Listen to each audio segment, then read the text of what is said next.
খুলনার ফ্র্যাঞ্চাইজি বিপিএলে কখনো শিরোপা জেতেনি, আসলেই জেতেনি।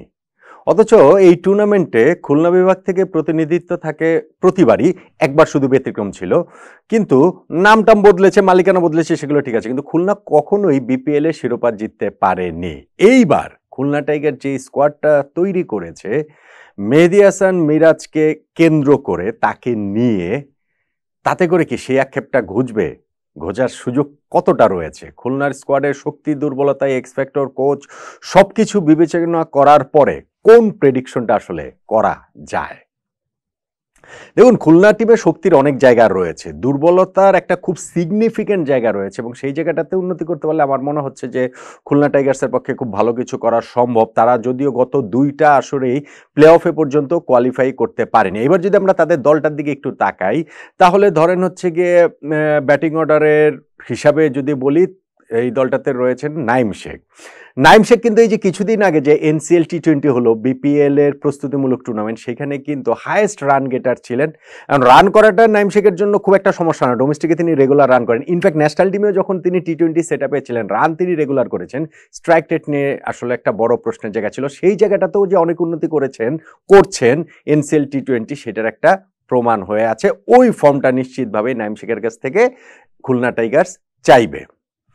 মাহমুদুল হাসান জয় রয়েছেন, ইমরুল কায়েস রয়েছেন, তারা আসলে ব্যাটিং অর্ডারে কোন পজিশনে খেলবেন টি20 ফরম্যাটে এমনি একটু ওলটপালট হয়, ওইটা আসলে আমি ঠিক নিশ্চিত না। ইব্রাহিম জাদরানকে তারা নিয়েছে, আফগানিস্তানের ওপেনার, এবং সেই ইব্রাহিম জাদরানও কিন্তু তারও খুব রেগুলারই তিনি রান এনে দিতে পারেন। পাওয়ার প্লের ইউটিলাইজেশনটা খুব ভালোভাবে করতে পারেন কিনা সেটা নিয়ে প্রশ্নের জায়গা আছে। ব্যাটিং অর্ডারে যদি আপনি এরপরে মিডল অর্ডারে দেখেন, ওইখানটাতে আফগানিস্তানের আরেক ক্রিকেটার দারউইস রাসুলি তিনি রয়েছেন। আমাদের ক্রিকেটারদের মধ্যে আফিফ হোসেন ধ্রুব রয়েছেন।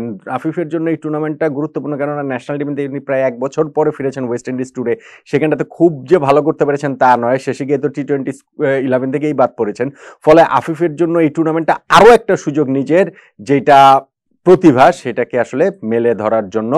মেহেদী হাসান মিরাজ রয়েছেন, এবং মিরাজকে টি20 ফরম্যাটে তার কার্যকারিতা নিয়ে অনেক প্রশ্নের জায়গা রয়েছে, সেইটা দূর করার বড় দায়িত্বটাও মেহেদী হাসান মিরাজের থাকছে। সেটা ব্যাটিংয়ে বলেন, বোলিংয়ে বলেন, ক্যাপ্টেন্সি বলেন, সব কিছু মিলিয়ে মিরাজকে আমি বলছিলাম যে তারা ডিরেক্ট সাইনিংয়ে খুলনা টাইগার্স কিনে নিয়েছে, দলে ভিড়িয়েছে। সো তার উপরে খুলনা টাইগার্স টিম ম্যানেজমেন্টের আসলে অনেক বড় আশার জায়গাটাই থাকবে।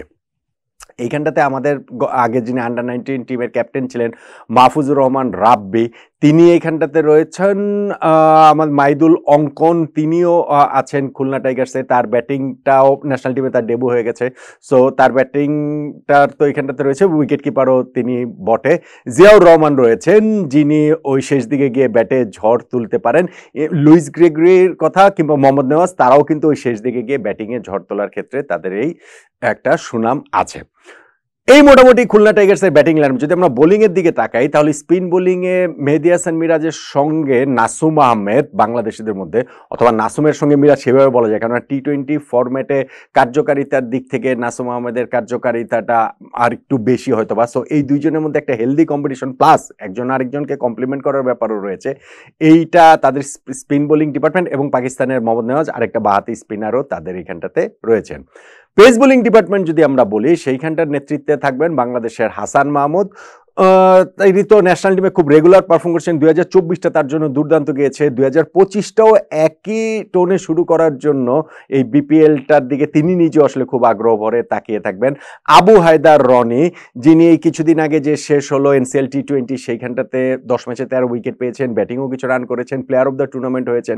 ফলে এই টুর্নামেন্টটা তার জন্য আসলে গুরুত্বপূর্ণ। খুলনা তাকে আসলে ওইরকম পারফরমেন্স তার কাছ থেকেও চাইবে। জিয়াউর রহমানের পেস বোলিংও তো রয়েছে, তিনি সেটা করতে পারেন। বিদেশিদের মধ্যে এখানে পেসার ওশানে থমাস, ওয়েস্ট ইন্ডিজের, তিনি রয়েছেন, তার গতির জায়গাটা রয়েছে। লুইস গ্রেগরির বোলিংটা আছে। পাকিস্তানের মোহাম্মদ হাসনাইন সালমান, তার বোলিংটাও কিন্তু এইখানটাতে রয়েছে। পেস বোলিং এর এই জায়গাটাতেও মোটামুটি হচ্ছে গিয়ে তাদের বেশ কিছু ভালো পেসার খুলনা টাইগার্সের রয়েছে। এখন খুলনার যে টিমটা হলো মোটা দাগে, সেই টিমটার কোচ তালহা জুবায়ের, এবং এই টিমটাতে যদি আমি বলি হচ্ছে গিয়ে শক্তি দুর্বলতার কথা বলতে গেলে প্রথমে আমার যেটা মনে হয় সেটা হচ্ছে এই টিমটার দিকে তাকালে টিমে আসলে অনেকজন অলরাউন্ডার। এইটা একটা বড় শক্তির জায়গা। আপনি ধরেন মেহেদী হাসান মিরাজ, আফিফকেও আপনার ধরতে হবে, তিনি তো টি-20-তে সেই বোলিং করার সেই জায়গাটা তার রয়েছে। আবু হায়দার রনির কথা আমি বললাম, জিয়াউর রহমান রয়েছেন, মোহাম্মদ নেওয়াজ রয়েছেন, লুইস গ্রেগরি রয়েছেন। সো অনেকগুলো খুবই কার্যকর অলরাউন্ডার কিন্তু এই খুলনা টাইগার্স দলে রয়েছে। এইটাই দলটার একটা বড় শক্তির জায়গা আমার কাছে মনে হয়। আরেকটা শক্তির জায়গা তাদের spin bowling department. Nasum Miraz এবং নওয়াজকে সমন্বয়ে যে স্পিন বোলিংটা সেইটা আসলে খুবই ভালো বলে আমার কাছে মনে হয়। যদিও ঠিক ব্যাকআপ স্পিনারের ওই জায়গাটাতে একটু ঘাটতি রয়েছে, কিন্তু স্পিন বোলিং ডিপার্টমেন্টটা তাদের ফার্স্ট 11-এর কথা বিবেচনা করলে সেটা আমার কাছে মনে হয় যে আসলে যথেষ্ট ভালো। ব্যাটিংয়ের জায়গাটা থেকে আমার মনে হয় যে রান এনে দেওয়ার মতো অনেক ব্যাটসম্যান তাদের রয়েছেন, যারা হচ্ছে গিয়ে রেগুলার রান এনে দিতে পারবেন, এবং সেই জায়গাটা ধরে আসলে দুর্বলতার জায়গাটা আসে। সেটা হচ্ছে কি, রানটা আসলে কি রেটে আসবে, স্ট্রাইক রেটটা আসলে কি।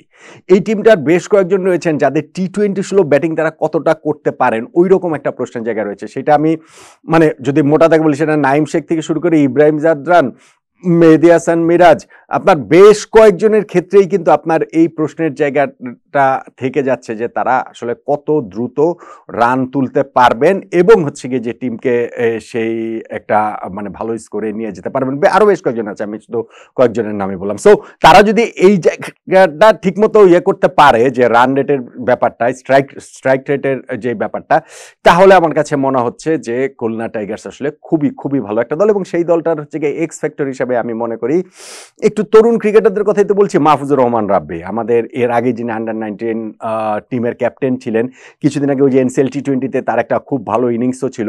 সো মাহফুজুর রহমান রাব্বির কাছ থেকে আমি আসলে বিগ পারফরমেন্স এক্সপেক্ট করছি, তার যদি নেক্সট লেভেলটাতে যেতে হয় এই বিপিএল দিয়ে। তাহলে সবকিছু মিলে খুলনা টাইগার্সের দলটা ভালো হয়েছে, খুলনা টাইগার্সের দলটা বেশ ভালো হয়েছে। দলটার মধ্যে হচ্ছে গিয়ে তারুণ্য এবং হচ্ছে গিয়ে কি বলে চলে অভিজ্ঞতার একটা ব্লেন্ডও রয়েছে। মেহেদী হাসান মিরাজ এখানটাতে আছেন, মানে তাদের ব্যাচের বেশ কিছু ক্রিকেটারও এই জায়গাটাতে রয়েছেন। আমার কাছে মনে হয় যে খুলনা টাইগার্স এইবারের বিপিএল এর খুব ভালো করা একটা দলের দাবিদার, যারা অনেককে তাদের পারফরমেন্স দিয়ে চমকে দিতে পারে। মানে খুলনার উপরে হয়তো বা অত বেশি আশা অনেকে নাও করতে পারেন, কিন্তু খুলনা তাদের পারফরমেন্স দিয়ে অনেককে চমকে দেওয়ার সামর্থ্য রাখে। আমি নিজে চমকে যাব যদি খুলনা টাইগার্স প্লে অফে না ওঠে। আমি মনে করছি যে এই টিমটার প্লে অফে ওঠার সামর্থ্য, অ্যাটলিস্ট প্লে অফে ওঠার সামর্থ্যটা রয়েছে। আর প্লে অফে উঠে পড়লে তারপরে তার কয়েকটা ম্যাচেরই ব্যাপার, শিরোপা জয় সেইটা পরেরটা পরে, কিন্তু খুলনা টাইগার যদি প্লে অফে না ওঠে তাহলে আমি অবাক হব। আপনার প্রেডিকশনটা কি এই খুলনা টাইগার্স নিয়ে?